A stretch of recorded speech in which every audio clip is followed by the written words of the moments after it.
Julie greeted me as she arrived at the door, saying, "Thanks, Braden. Are we still on for tomorrow?" "Absolutely," I assured her, as she leaned up to plant a soft kiss on my cheek. Her scent trailed behind her as she disappeared down the hallway. She was undeniably beautiful. Glancing back, she waved before vanishing from view. As soon as I closed the door to my condo, the words came, "Do you think she's too young for you?" Pausing, I looked at the door, wishing for a mirror to catch my own expression. Yet, nothing followed. Maybe it was all in the past now. Maybe I had moved beyond it. I searched for any hint of anger, but found none. "She's young," Melanie remarked. "That's all I can say," I replied, brushing past her without a second thought and retreating into my loft, suddenly longing for a drink. I checked the fridge, spotting my usual groceries, fruits, veggies, chicken for dinner, but my appetite waned. Yogurt, milk, energy drinks, and beer lined the shelves. Opting for a beer, I took one from the dwindling pack I had purchased nearly a month ago. A stark contrast from the year following my divorce. I heard her heels clicking behind me, a contrast to my bare feet. I popped open the bottle, placing the cap in the trash where it belonged. Everything was orderly, neat, clean, just the way I liked it. Moving through the living area, I crossed invisible boundaries between the open spaces: kitchen, dining room, office, bedroom, gym, living room. The furniture top-notch but not matching. The living room had its own eclectic mix: 2 black leather lounge chairs on one side, a love seat opposite, a large TV, and my favorite recliner, big enough for my tall frame. Each piece had its own story, its own reason for being there, everything except her. "Not even offering me a drink," she said. It was the first time I really took a good look at her. She showed up unannounced, the first time I'd seen her in 8 years.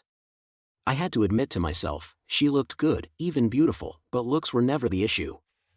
"I wouldn't want you thinking you're welcome here. You're not my guest.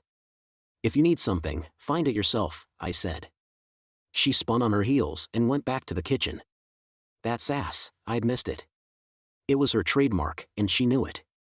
That's why she often wore skirts that said, "Yeah, I know you're looking." I let my eyes roam from her enticing figure to her long legs, to the straps around her ankles, to the 4-inch heels of her pricey shoes. For a moment, I let my primal desires take over, imagining her movements were for my pleasure.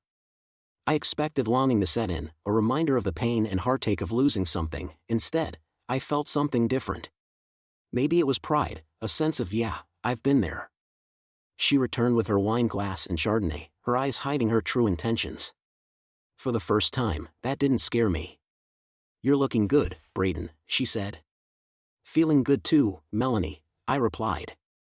The game had begun, and it felt refreshing not to be on the defensive right from the start. "You're not even curious why I'm here, not even a little bit?" she asked. "It's not that I'm not curious, you can never have too much info," I explained. Her smirk hinted that she thought we were on equal footing. "I just don't care." Even in unexpected situations, Melanie had a way of keeping her cool. I knew that well, so seeing her flinch even for a moment felt satisfying.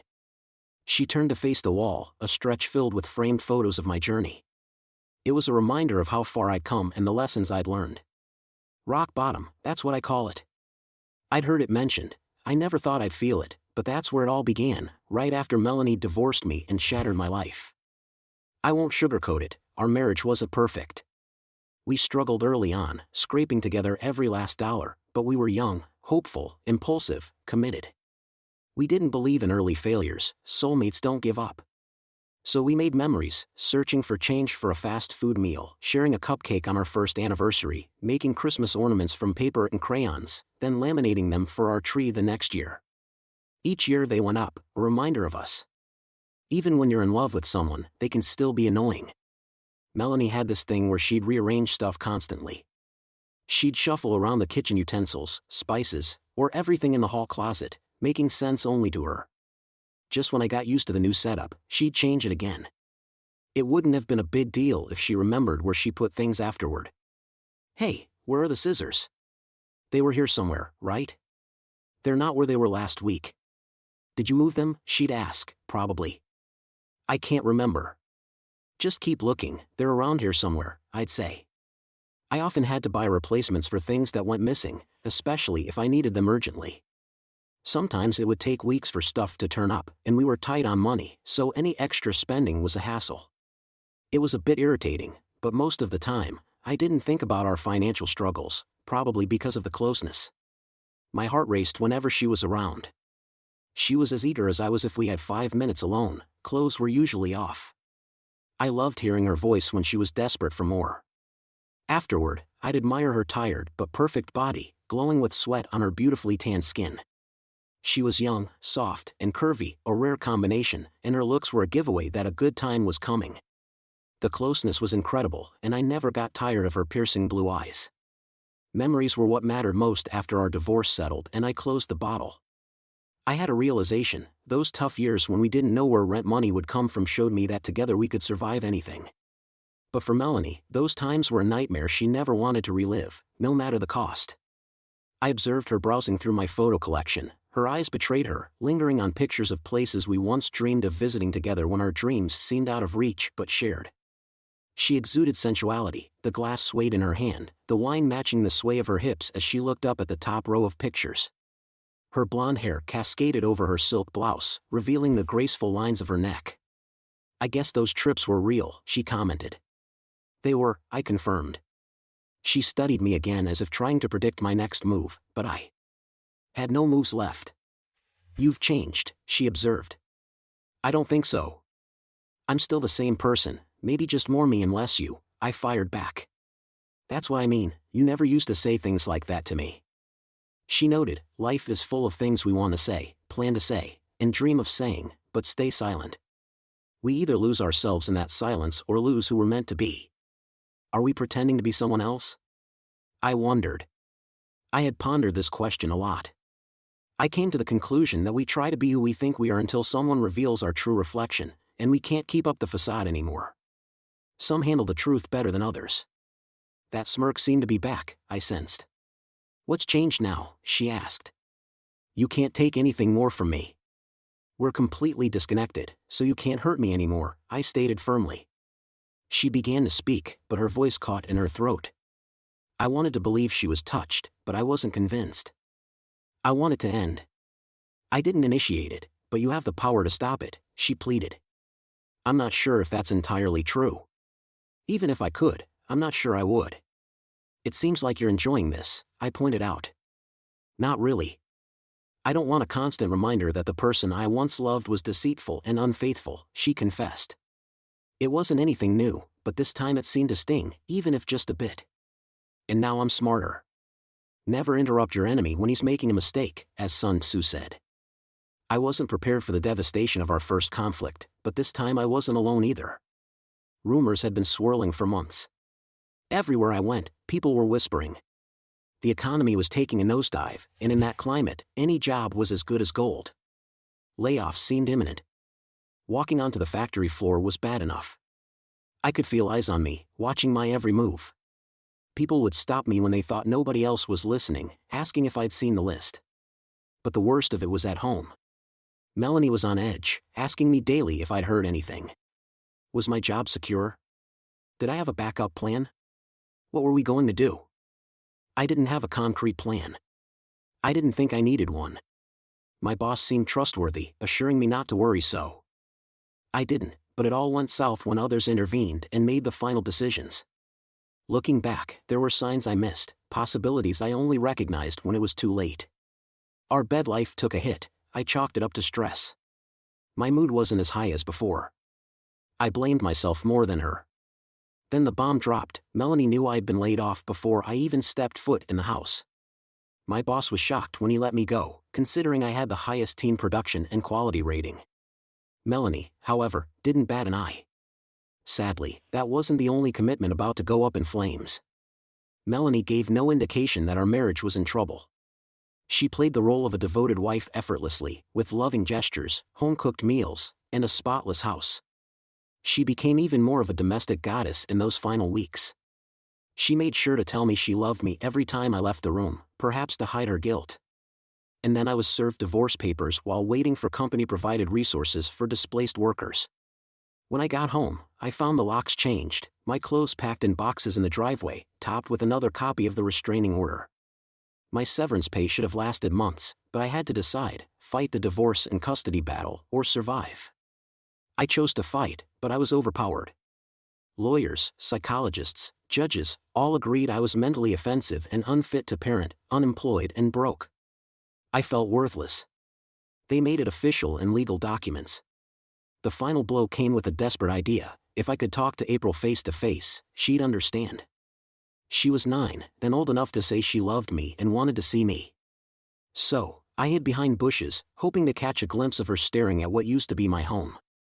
That's when I saw them together for the first time, my wife, my daughter, and the company VP. He was the boss's son, a womanizer, and a terrible manager, but he had power, and I was nobody. He was a strange-looking older man with a thick wallet, and my family. I'll admit, my hatred colored my view, but all I could see was ugliness that night. I took my first drink to numb the pain. It became a year-long binge. It might have lasted forever, but then I saw her one more time. I was wandering the streets, looking rough with my messy beard, dirty clothes, and a strong smell preceding me. I was close to being homeless, although my run-down apartment in the old building barely counted as a home. She came out of a fancy boutique downtown, loaded with bags, searching for her keys and her designer purse. I probably scared her. She didn't know what to protect first, her stuff or herself. But I was too lost in my drunken haste to be a threat. It took me a while to recognize her. She gasped, covering her mouth in shock, then drove off a few minutes later. Later, I stole a beer from the store, struggling to open it without a bottle opener. Melanie had rearranged the kitchen as usual, making it hard to find anything. After a mess, I found it, but Melanie was gone, and it wasn't our home. Everything was where it should be, though. That day, I quit drinking and left town with a backpack and about $50. It wasn't tough to quit. I wasn't an alcoholic, just a broken man hiding in alcohol.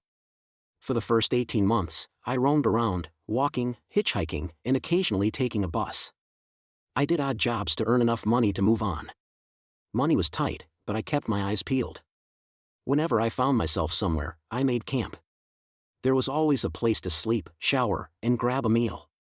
I treated myself to anything intriguing from the used bookstores I passed. I could get a dozen books for the price of one movie ticket, so I read, jotting down anything I wanted to remember or any feelings in a beat-up notebook. It became a diary of both pain and discovery. I stayed updated on world events through discarded newspapers, even if they were often outdated. But honestly, the news didn't really affect me much. I also engaged in conversations with people. Mostly listening. People love to talk, and I was good at listening. Once, I splurged on a used digital camera from a pawn shop. I took pictures to remember the places I visited, the people I met, and later on, the things that inspired me. About once a month, I'd spend around $5 at a chain drugstore to transfer all my pictures from my memory card to a compact disc. After a year and a half, I settled in a small, dusty town in the middle of the country. I landed my first full-time job after the divorce, working in the warehouse of a fertilizer factory. Days were spent hauling stuff around, and nights were for chilling in my rented room above the local garage, reading and writing. I traded my notebook for a used laptop and spent my free time at the town library, using their free internet to upload my thoughts and pictures to a blog.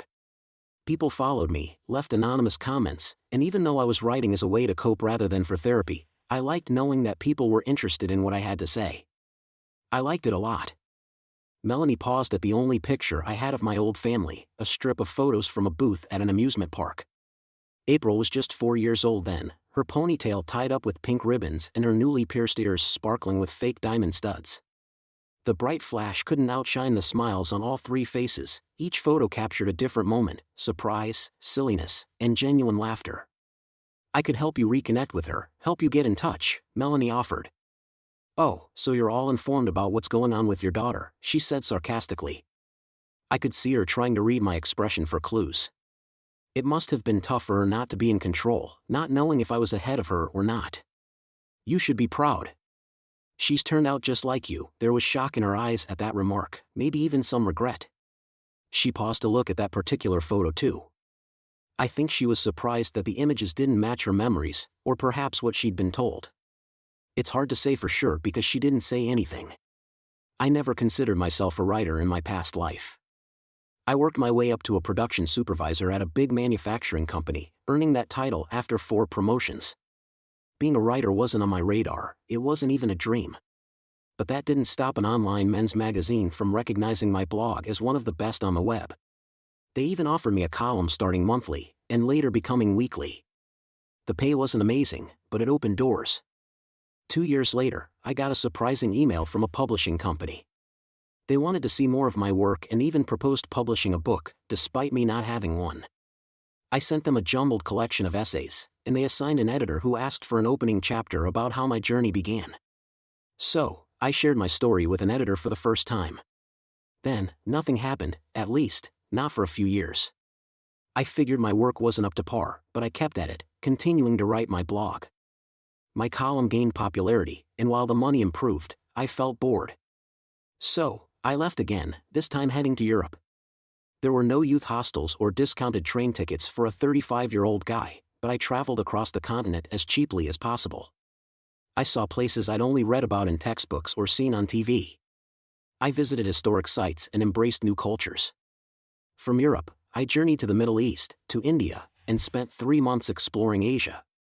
Everything, the languages, the culture, the food, was a fresh experience for me. I experienced true poverty firsthand, not the shallow excuse I used to complain about. People remain the same everywhere, they love to talk. After being on my latest journey for 14 months and feeling eager to return home, I received an email with a sneak peek of my book cover attached. That's when things took an interesting turn. I came back home to a flurry of agents, editors, publishers, and lawyers, thanks to the growing popularity of my column. There was a buzz surrounding my book. Leveraging that buzz, I negotiated a significant raise from the magazine, mainly based on a complex ad revenue formula. It was more money than I had ever made before, and it was plenty for me. So, I returned to my hometown to start a new chapter in the place. I grew up loved and missed dearly. Unfortunately, when my book was released, the response was average at best. It didn't meet the high hopes some had for it. Frankly, I wasn't too surprised. Most of my sales likely came from my loyal blog and column followers. The lackluster sales meant my career as an author was probably over before it really began. Then, someone went on TV and accused my first chapter of being a bunch of lies. It was a local reporter from my hometown who asked the questions. Was the story in my book true? Had he taken my job and family and spread lies about me in court? He could have stayed quiet, but he didn't. While the story barely made a ripple elsewhere, in my hometown where the son of a wealthy businessman and the ex-wife of an author were involved, it became a juicy tale. And whether out of shame or arrogance, he took it too far. He sued me for libel and defamation of character. The publishing company seized the opportunity they needed. After investing time and money in vetting, editing, designing, and distributing my book, they were eager to make a profit. They unleashed a team of high-priced lawyers and PR experts on my former employer, aiming to recoup their investment. I watched from the sidelines. It wasn't just about him and me anymore. The controversy surrounding his actions brought free publicity, boosting my book sales to bestseller status. It's funny how life works. Some people never know when to quit while they're ahead. Did you hear the board asked for his resignation? No, I hadn't heard. Frankly, I'm surprised he lasted this long. Productivity dropped significantly after his drastic cuts in the first year, and it continued to decline. Sales plummeted, morale sank, and your ex-husband was never cut out for leadership. I wasn't shocked that she didn't defend him. She never would have taken a bullet for me either. Why do I think you already knew? Because you're cold, calculating, and heartless, woman. It's a shame though because based on the divorce papers I signed for Julie, he's going to need a paycheck. Was that your lawyer? She's not mine or yours. She's a paralegal working for the firm representing my publisher. I've been trying to tell you, it's not about me though I seem to be benefiting a lot. I guess karma really does have a way of coming around. I could see the comeback forming in her eyes. There were so many things she wanted to say but realized I had the upper hand in every scenario. I hoped she'd give me the chance to use some of the one-liners I'd been itching to say, but at the same time, I wished she'd just leave me alone. So, why are you here? That caught her off guard, but she quickly regained her composure. Oh, now you're curious? No, I just don't get what you think you can achieve, she said. He should probably appreciate your love enough to save what's left of his failing business, she continued, but like I mentioned, it's not my call. I analyzed her reaction exactly as I anticipated. But your affection isn't for him, is it? It's for his wealth, she noted. Oh, the irony. He had it, but now, ironically, he'll have to give it to me, and you once again will be left with nothing, she declared. What, you think you can't find another wealthy benefactor to exploit? She probed. You're underestimating yourself. You've still got a great body, you'll figure something out. Or, in your case, probably land on your back, she joked. It wasn't like that, I countered. I don't think I've ever laughed that hard in my life, I added. She couldn't possibly believe otherwise, but her defensive posture and eyes suggested otherwise. I was momentarily surprised. Could she truly be unaware? Was that even possible? Oh my God, you don't know? What does that mean? I stayed silent for a moment, quickly considering the situation, but I couldn't see any downsides. After months of interviews and legal proceedings, it was all part of the official record. If she genuinely didn't know, he must have known she'd find out. It wouldn't hurt the case to tell her something that would soon become public knowledge. You're right. It wasn't like that at all, I said. I may have spoken out of turn. It was all innocent, right? Yes, it was, she almost whispered. I thought about asking her to repeat it, but I refrained. Sure, he was simply reaching out to his employees' families, ensuring they knew about the situation at the plant, ensuring everyone was ready for the worst-case scenario. Naturally, he focused his attention on the most vulnerable, particularly mid-level management. We were the ones most at risk, so he believed his personal involvement was crucial. She listened attentively, but her thoughts were a mystery to me. So he invited you to lunch to give you a heads up. Nothing was set in stone yet, it was all preliminary. Occasionally, he'd call to update you on the employee evaluation process. Then came more casual lunches, more phone calls. But then his approach changed. He opened up about the stress of his decisions, the weight of people's livelihoods on his shoulders, the offers he received to save jobs. They were shocking, money, even favors. It must have been startling for Melanie, given how wide her eyes were as I spoke. I walked over to my desk, searching for the right file. Once I found it, I continued, and that's when you sealed our fates. That moment marked his victory and my defeat. It was when your trust in me as a man, father, husband, and provider succumbed to your greed. That's when you gave yourself to him and shattered my world. I slid the papers across the table. She stared at them for a while, as if they might burn her fingers. I'd never seen the list myself, I always thought they were a myth. But my publisher's attorney sifted through thousands of documents during discovery. The one she held wasn't particularly remarkable, except that my name was at the top of the list of employees to keep. Based on the dates, it seemed to be one of the earliest lists created, perhaps even the first one. The second list was much more intriguing. Although the names were the same, it included John Davis's almost illegible notes and check marks next to several names. My name. And one other were crossed out with a single red line, with mine labeled by one word, Melanie. Only one other name was marked that way, surprising the attorneys that he had kept it. But then again, he was always foolish. The third list, labeled final and printed on his own letterhead, unsurprisingly omitted my name. Her eyes darted back and forth, likely trying to process the situation, though she wouldn't believe the answer her mind provided. Now you're probably wondering how I know all this, I said, observing her dumbfounded expression. She stared back at me, slightly open-mouthed. It wasn't a flattering look for her. You'll figure it out, you're not that dense, I remarked, implying that she could connect the dots. Feeling the urge for another drink, I got up from my chair and headed to the kitchen. I dropped some ice cubes into a glass and slid it under the refrigerator's water dispenser. I had learned to resist urges, opting instead for decisions made after careful consideration of potential outcomes. Plus, getting drunk around Melanie usually led to trouble. As they say, closeness is one of the most natural things in the world when you can afford it. Now that we're laying everything out, I have a question. Did you ever truly love me?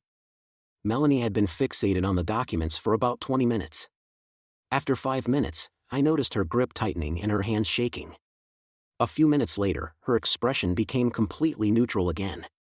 She hadn't uttered a word during this time, so I decided to break the silence. But it seemed she wasn't keen on answering my question, as she barely met my gaze before quickly looking away. I wanted to pay closer attention to Melanie, but her presence in my loft was puzzling, making it hard to focus. I had many questions and needed answers, but her sudden appearance made no sense to me. It hadn't even been 48 hours since Mr. Moneypants' lawyers requested a settlement conference. That night, my attorney and my publisher's attorney celebrated impromptu, as this move was nearly admitting defeat. Yet, in a world of sharks, these guys were the killer whales. They didn't avoid conflict, they sought it out. They were determined to find a fight, enjoying not just victory but also the humiliation of others. I was certain none of them had read my book, which contradicted everything they stood for. Still, having them around was comforting. Having been on the losing side before, with only righteousness on my side, being utterly defeated wasn't enjoyable. So yes, I could have easily been seen as a hypocrite. But I hadn't initiated this journey, so I went along willingly. Lost in these thoughts, I glanced at Melanie once more. She looked as stunning as ever. It made me smirk, knowing I'd been right all along. I used to tell her she'd only get more attractive with age. I couldn't figure out why she had dolled herself up like that. She seemed ready for a night out or perhaps a hunt. And then it hit me. Oh my God, you were sent here. I don't think I'd ever seen Melanie so furious. Actually, I don't recall ever seeing her angry at all, even during our worst fights when we were married. She'd been disappointed, annoyed, and scared, but I hadn't realized the depth of her fear. That's what made her affair so devastating. In a sea of unlikely outcomes, Melanie leaving me felt like a distant possibility. Even now, after years of reflection and rebuilding my confidence, I knew I'd never be the same. Soulmates don't give up on each other, but she did. She must have been desperate. The lawsuits and legal fees added up to $12 million. He was wealthy, but not that wealthy. The lawyers estimated the judgments would be close to $7 million. They tried to explain their reasoning to me once. My book was titled Property and Asset Valuation, and his lawsuit was baseless, backed by evidence showing he and his lawyer knew it. It seemed like the one with the better story would win. His error wouldn't leave him completely broke, but it would be a severe blow without a steady income like the cushy job he had before. The outcome would be devastating. It was the only explanation. He sent her to halt me and make one last effort to salvage what mattered most to him: money, the need for a wife, and a family. Melanie glanced up but remained silent. I was sure she had no clue what I meant. I had to give him credit for keeping her clueless, unlike me, who couldn't hide even the tiniest secret from her. Mainly because guilt would consume me. I suppose having a conscience wasn't one of John Davis's priorities. Some board members began questioning him. Why was he still single? When would he quit his womanizing and partying? They didn't really care about him or the women, but it could spell trouble for the company. Having the next CEO involved in a bed scandal isn't good for business. He straightforwardly proposed to Stephanie Carmichael for her money, given she was involved with him for cash. He likely assumed she'd say yes. Stephanie, often labeled a 304 around the plant, and her husband, David, whom I considered a fool, were quite the talk. I hadn't witnessed their escapades firsthand, but the rumors were rampant.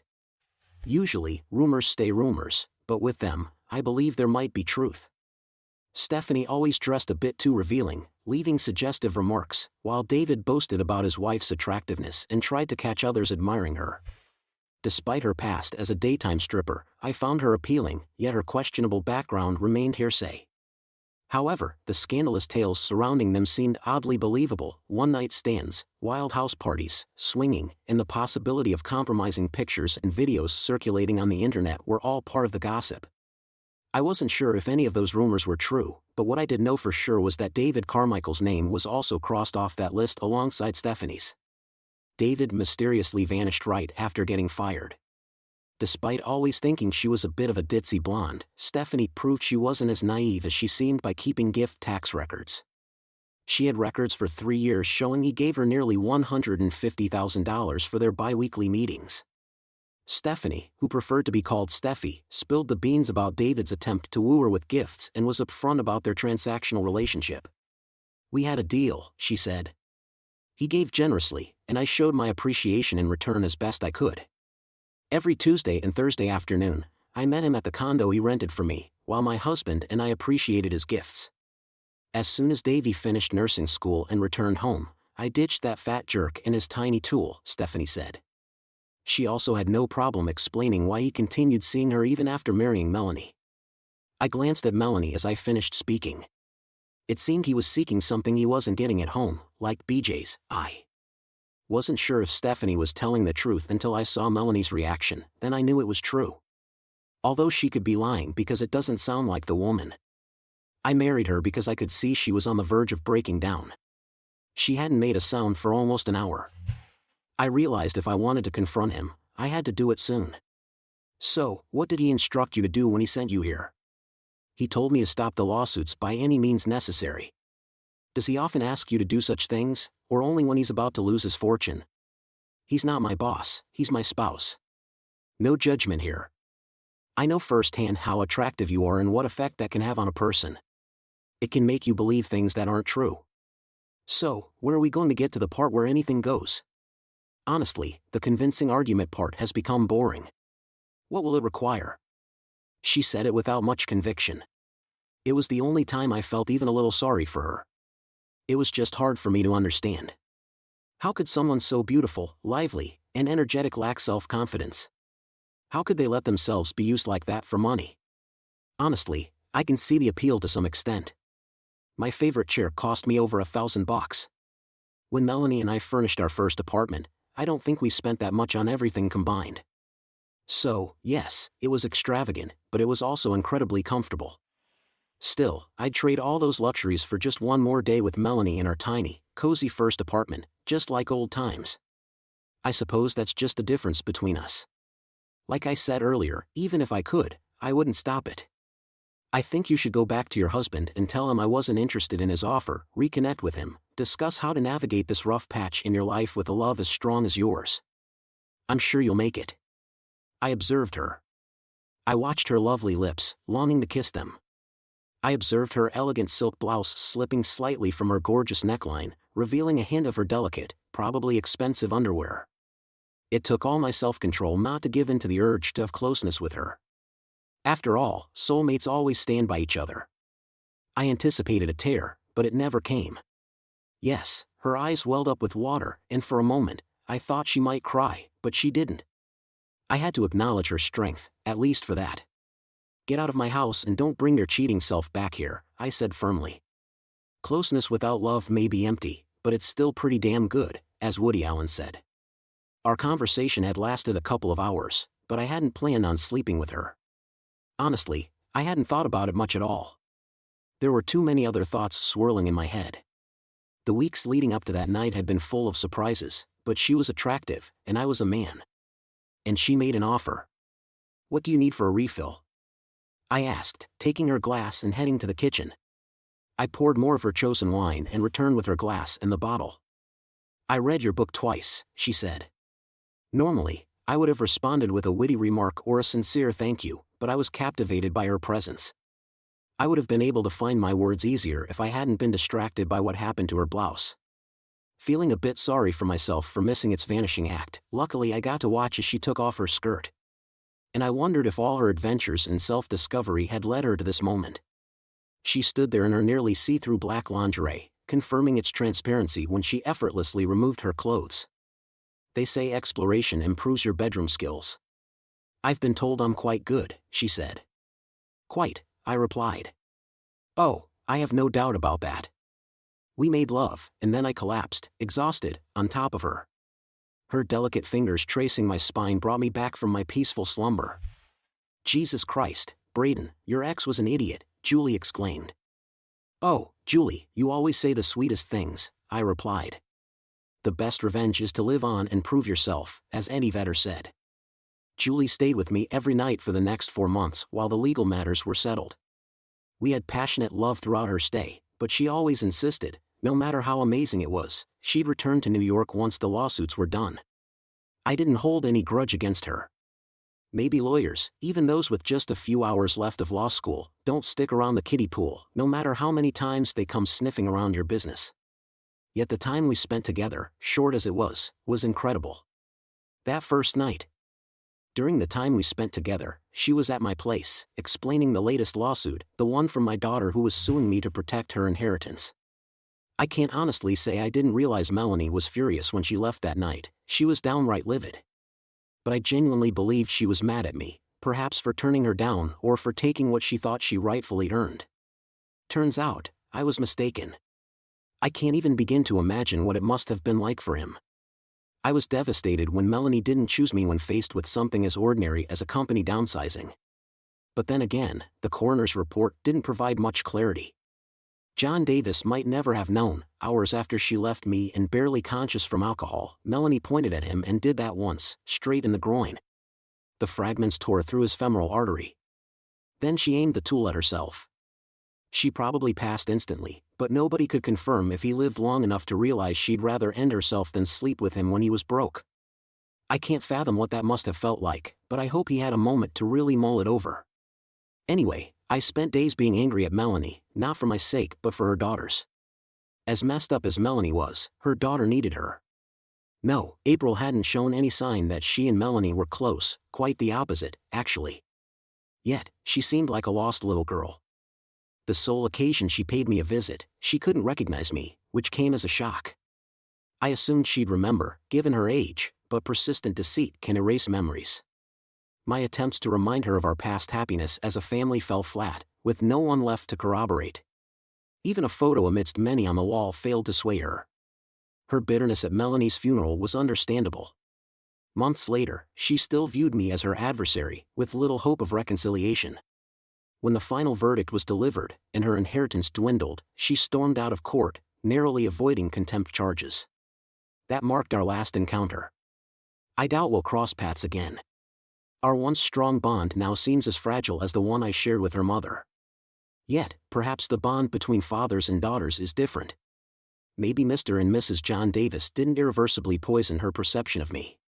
Perhaps one day, she'll realize she can count on her dad, or find her own path in life, or discover true love, hopefully, from someone who won't abandon her.